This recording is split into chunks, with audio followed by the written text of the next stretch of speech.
કે 5,000 વીએમસી ના સફાઈ કર્મચારી 30 લાખનું સિટીનું પોપ્યુલેશનને સફાઈથી સરખું ના કરી શકે, કચરા ના નાખવાથી એને સુધારો કરી શકે.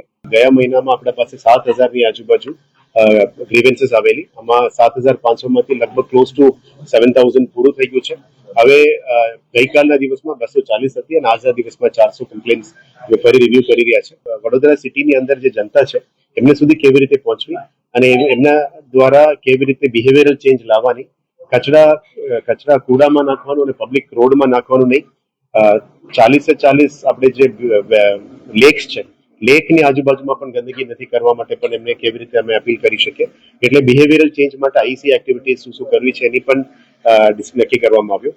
અને બીજી તરફ દંડનીય પગલા પણ, જે વધારે ગંદકી પબ્લિક સ્પેસીસમાં કરે છે, પાન દુકાનની ગલ્લાની બહાર કરે છે, ચાયની કેટલીની બહાર કરે છે, ફૂટપાથ ઉપર આડેધડ જે દબાણો આવી ગયા છે એના ઉપર પણ કેવી રીતે કંટ્રોલ કરવી, એ બધા ઉપર પણ ચર્ચા કરવામાં આવી.